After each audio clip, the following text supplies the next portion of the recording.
Covid से पहले तक हर एक फ्रेंड ग्रुप का एक ड्रीम होता था कि एक दिन पूरा ग्रुप गोवा जाएगा।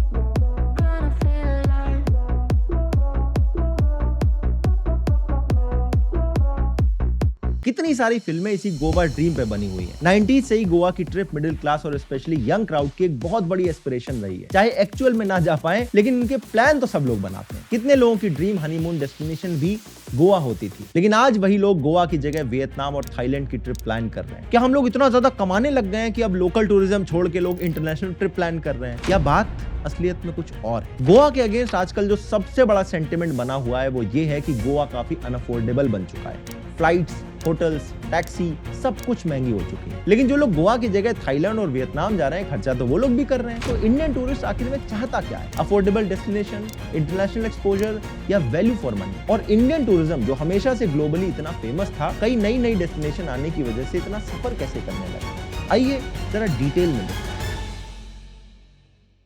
अब भाई गोवा हो या वियतनाम, ट्रैवल का असली मजा सिर्फ बीचेस और पार्टीज में नहीं होता। एक चीज और होती है जो आपके पूरे वाइब को डिफाइन करती है, आपका इंप्रेशन।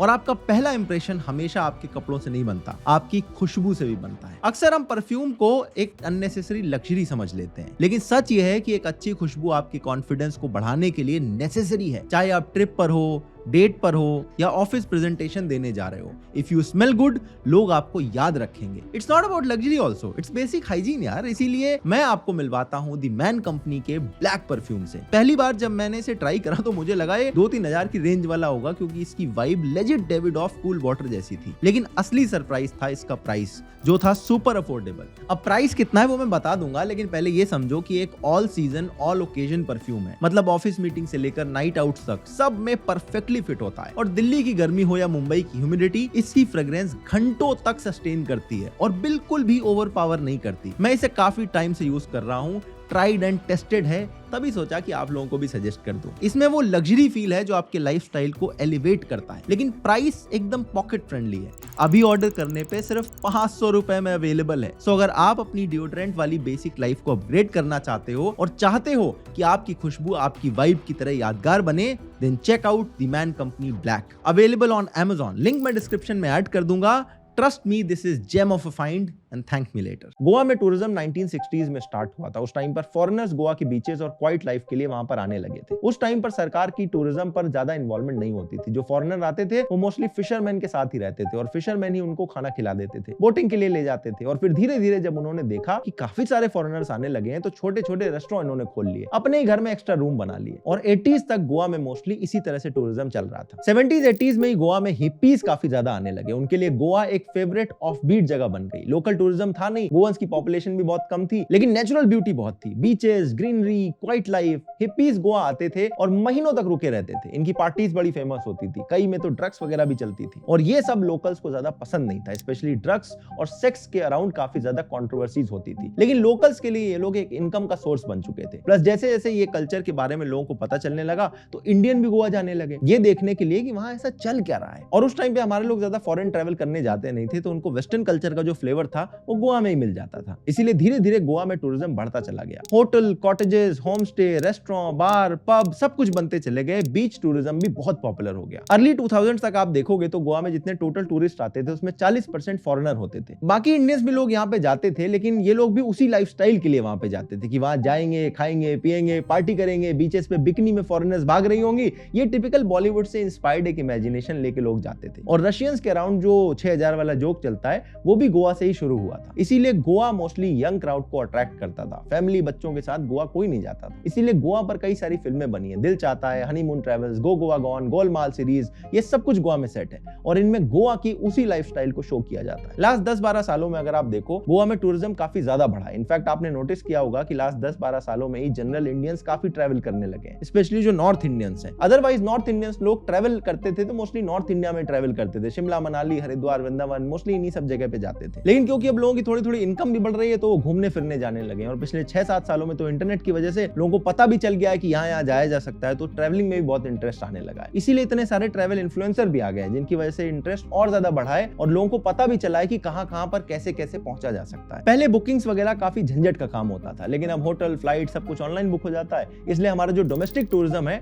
वो काफी तेजी से बढ़ गया। और कोविड के बाद तो लोगों ने रिवेंज टूरिज्म शुरू कर दी। मतलब जो 2 साल तक अपने घर में कैद रहे थे, उन्होंने कहा भैया आप तो 2 साल की पूरी कसर निकाल के खूब ट्रैवल करनी है। लेकिन इंटरेस्टिंग बात यह है कि जहां पर लोग नई नई जगह डिस्कवर करके जा रहे हैं, गोवा में जो टूरिस्ट पहले जाते थे वो उतने नहीं पहुंच रहे हैं। कुछ महीनों पहले एक कंट्रोवर्सी हुई थी। ट्विटर पर एक यूजर ने गोवा के टूरिस्ट फिगर शेयर कर दिए थे। इन फिगर्स को देखोगे तो बड़ा डिफरेंस दिखता है। इन फिगर्स के हिसाब से 2019 में गोवा में टोटल 8.5 लाख फॉरेन टूरिस्ट आए थे और 8 लाख डोमेस्टिक टूरिस्ट पहुंचे थे। कोविड के बाद डोमेस्टिक टूरिस्ट का जो फिगर था वो प्री पैंडेमिक लेवल पे चला गया, लेकिन जो फॉरेन टूरिस्ट थे वो काफी कम हो गए। इस पोस्ट पे कई सारे रिएक्शन आए, लोग अपने पर्सनल एक्सपीरियंस शेयर करने लगे, जिसमें मोस्टली लोगों ने टैक्सी माफिया और एक्सपेंसिव होटल्स को गिरते हुए फिगर्स के लिए ब्लेम किया था। गोवा गवर्नमेंट का भी इसमें रिएक्शन आया, जिसमें उन्होंने कहा कि ये फिगर्स एक चाइनीज सोर्स से लिए गए और ये गोवा के अगेंस्ट एक टारगेटेड कैंपेन है। ये फिगर्स डिस्प्यूटेड हो सकते हैं क्योंकि गोवा गवर्नमेंट के हिसाब से 2019 में डोमेस्टिक और फॉरेन टूरिस्ट मिला के 8 लाख टूरिस्ट पहुंचे थे। लेकिन अगर खुद गोवा के लोकल सोर्सेज का डेटा देखो तो उनके हिसाब से 2019 में गोवा में 9.4 लाख फॉरेन टूरिस्ट आए थे, जबकि लास्ट ईयर ये रिसेंट फिगर देखोगे तो ये नंबर 4.6 लाख है। यानी इन फिगर्स के हिसाब से भी फॉरेन टूरिस्ट का नंबर अभी भी प्री पैंडेमिक लेवल को टच नहीं कर पाया। इनफैक्ट 50% गिर चुका है और इसका रीजन हमें ट्विटर से ही पता चलता है। इस कंट्रोवर्सी के टाइम पर ट्विटर पे बहुत सारे लोगों ने गोवा के अपने पर्सनल एक्सपीरियंस शेयर किए थे। लोगों की सबसे बड़ी शिकायत थी इनके हाई प्राइसेस। बहुत सारे लोगों ने गोवा, थाईलैंड और वियतनाम के कंपैरिजन में ट्वीट किया। जैसे ये देखो, गोवा में बीचेस के पास 3 स्टार होटल 5,000 रुपए पर डे में मिलता है, जबकि पटाया थाईलैंड में 3 स्टार होटल 3,000 में मिलता है। हनोई में 2,500 का पड़ता है। बल्कि वियतनाम में ही दानांग सिटी में तो 3 स्टार होटल 1,800 रुपए में मिल जाता है। इन्होंने भी गोवा, थाईलैंड और वियतनाम में कंपैरिजन किया। होटल के प्राइसेस चेक करो, गोवा में 5 स्टार होटल पर नाइट 15,000 का है, जबकि सिमिलर 5 स्टार होटल हनोई के अंदर सिर्फ 6,000 का और बैंकॉक में 7,000 का। बल्कि इस चीज को आप खुद भी चेक कर सकते हो। गोवा के रेडिसन होटल का प्राइसेस दानांग सिटी के रेडिसन होटल से आप कंपैरिजन करो, काफी डिफरेंस आपको देखने को मिलेगा। इनफैक्ट रेडिसन का जो गोवा में 4 स्टार होटल है वो दानांग के 5 स्टार रेडिसन से भी ज्यादा महंगा पड़ता है। आज की डेट के करंट प्राइसेस आप खुद चेक कर सकते हो। गोवा में 4 स्टार और 3 स्टार प्रॉपर्टीज काफी ज्यादा एक्सपेंसिव हो चुकी हैं। फ्लाइट्स की बात करें तो हॉलिडे सीजन में तो दिल्ली से हनोई, बैंकॉक और दुबई की फ्लाइट गोवा की कंपैरिजन में सस्ती पड़ती है और फ्लाइट्स और होटल ही तो ट्रिप के तो सबसे बड़े खर्चे होते हैं। तो लोगों का बजट तो प्लानिंग करते वक्त ही बिगड़ जाता है। अब आदमी दिमाग लगाता है ना कि अगर डोमेस्टिक ट्रैवल फॉरेन ट्रैवल से महंगा पड़ रहा है तो मैं फॉरेन ट्रैवल ना कर लूं। ये तो सिर्फ फ्लाइट और होटल की बात हो गई, जो खर्चा आपने बुकिंग के टाइम किया। गोवा में लैंड करते ही सबसे बड़ा जो स्कैम होता है वो है वहां का टैक्सी माफिया। गोवा में ओला उबर चलती नहीं है, लोकल टैक्सीज हैं और अब सरकार ने भी कह दिया है कि अब ओला उबर यहाँ पे आ भी नहीं पाएंगी। कार रेंटल और लोकल कैब बुकिंग सर्विसेज ही आपके यहाँ पे अवेलेबल रहती हैं। अब होता क्या है कि गोवा के टैक्सी वाले छोटी छोटी डिस्टेंस के लिए जो मर्जी होती है वो चार्ज कर लेते हैं और कोई इनके साथ नहीं जाना चाहता है।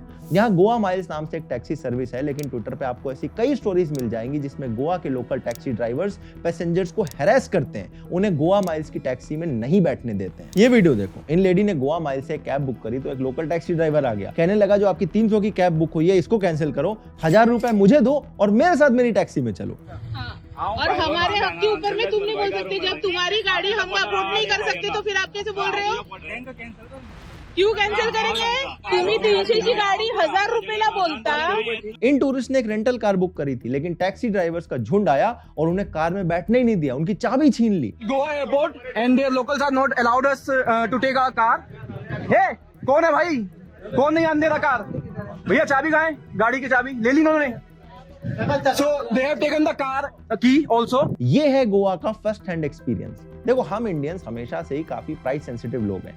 हम तो धनिया तक बार्गेनिंग करके लेते हैं। मैं ये नहीं कह रहा कि अच्छी बात है, लेकिन ऐसी प्राइस सेंसिटिव कंट्री में आप इतनी लूट मचाओगे तो कौन गोवा आना चाहेगा? आप छुट्टी मनाने आए थे और आते ही आपके साथ ऐसा इंसिडेंट हो जाए तो पहले ही मूड खराब हो जाएगा। इसके बाद स्कूटी रेंटल में एक नया स्कैम चालू हो गया है। जब आप स्कूटी वापस करते हो तो रेंटल वाले बोलेंगे कि आपने तो इसमें स्क्रैच मार दिया है और आपसे ज्यादा पैसे निकलवाने की कोशिश करने लगेंगे। कई रेंटल वाले पहले स्कूटी किसी और प्राइस में देते हैं, बाद में वीकेंड के प्राइस बढ़ा के ज्यादा पैसे चार्ज करते हैं। इसके अलावा बीचेस पर जो शैक ओनर्स हैं, जो पुलिस हैं, वो भी टूरिस्ट से काफी रूडली बिहेव करने लगती है। बीचेस गंदी पड़ी रहती हैं, स्ट्रे एनिमल होते हैं, बेसिक इंफ्रास्ट्रक्चर भी उतना अच्छा नहीं है, जिसकी वजह से जो एक्सपीरियंस है वो काफी खराब हो जाता है। अब ये तो हो गई गोवा टूरिस्ट की साइड। अगर वहां के लोकल्स के पॉइंट ऑफ व्यू सुने तो उनका कहना है कि नॉर्थ इंडियंस गोवा में आके नुएंसेस क्रिएट करते हैं, शोर शराबा करते हैं, इसलिए उन्हें नॉर्थ ईस्ट ज्यादा पसंद नहीं आते हैं, जो कि कुछ हद तक सही बात है। ये इमेज ऐसे ही नहीं बनी है, इंटरनेट पर बहुत सारे ऐसे एग्जांपल है जिससे पता चलता है कि जो नॉर्दर्न इंडिया टूरिस्ट है उसमें जनरल सिविक सेंस की थोड़ी सी कमी होती है। ऊपर से बहुत सारे लोग ज्यादा स्पेंड भी नहीं करते हैं, बार्गेनिंग काफी करते हैं, ऊपर से शोर शराबा करेंगे, बियर की बोतल बीचेस पे छोड़ देंगे, होटल रूम में गंद मचा देंगे। गोवा में भी वही पंजाबी और हरियाणवी गाने चल रहे होते हैं, इसीलिए वहां के लोकल्स ओपनली बोलते हैं कि हमें नहीं चाहिए ऐसे टूरिस्ट। और क्योंकि फॉरेनर्स जो ज्यादा स्पेंड करते थे वो भी नहीं आ रहे, इसीलिए ये फ्रस्ट्रेशन अब और ज्यादा बढ़ती जा रही है। इसके अलावा गोवा में टूरिज्म का असर अब वहां के एनवायरमेंट पे भी दिखने लगा है। कंस्ट्रक्शन एक्टिविटीज भी बढ़ गई हैं, डिफॉरेस्टेशन भी हो रहा है और इन जनरल भी लोकल कल्चर खत्म होता जा रहा है। बहुत से बिजनेसेस जो पहले लोकल्स ओन करते थे अब उसमें आउटसाइडर्स घुस चुके हैं। जैसे कि मैंने पहले कहा कि गोवा के बीचेस पर भी पंजाबी गाने सुनने को मिलते हैं, वहां पे वही पनीर टिक्का और नॉर्दर्न डिशेस मिलती हैं। लोकल फ्लेवर, लोकल कुजीन खत्म होता जा रहा है, जिससे गोवंस काफी परेशान हो चुके हैं। इसीलिए फिर लोकल्स जो है वो टूरिस्ट से अच्छे से ट्रीट नहीं करते हैं, जिससे टूरिस्ट को वेलकमिंग माहौल नहीं लगता है और लोकल्स काफी रूड लगते हैं और कुछ अननेसेसरली रूड होते भी हैं। अब ये तो लार्जली डोमेस्टिक टूरिज्म की बात हो गई, लेकिन फॉरेनर्स गोवा में क्यों नहीं आ रहे हैं? कुछ बेसिक रीजन तो है, वहां के बीचेस साफ नहीं है, क्राउडेड हो गए और गोवा इन जनरल काफी एक्सपेंसिव हो गया है। लेकिन इसके अलावा कुछ रीजंस हैं जो पूरे इंडिया के लिए ट्रू है, जिसमें सबसे बड़ा रीजन है हाइजीन। हमारी सरकारों को ये एक्सेप्ट करना पड़ेगा कि हमारी सिटीज काफी ज्यादा फिल्दी है और हमारे लोगों में बिल्कुल भी सिविक सेंस नहीं है। दूसरा, सोशल मीडिया की वजह से ऑनलाइन भी इतना कंटेंट अवेलेबल है जिससे इस इशू को और ज्यादा बढ़ा चढ़ा के शो किया जाता है। अनहाइजीनिक ठेले वालों की रील, स्लम्स के अराउंड काफी कंटेंट है जो वायरल होता है। बहुत बार तो बांग्लादेश का कंटेंट भी इंडिया के नाम से ही छाप दिया जाता है। इसके अलावा एक बहुत बड़ा इशू सेफ्टी का भी है। पिछले कुछ सालों में कितने इंसिडेंट ऐसे हो चुके हैं जिसमें फॉरेनर्स के साथ कुछ असॉल्ट हो गया है, ईव टीजिंग हो गई है, कैट कॉलिंग हो गई है और इन सब चीजों की वजह से फॉरेनर्स इंडिया को अवॉइड करना शुरू कर रहे हैं और ये चीजें फिर सोशल मीडिया पर और ज्यादा एम्पलीफाई भी हो जाती है। इसीलिए जो फॉरेनर्स जो इंडिया की डाइवर्सिटी और कल्चर की वजह से घूमने आते थे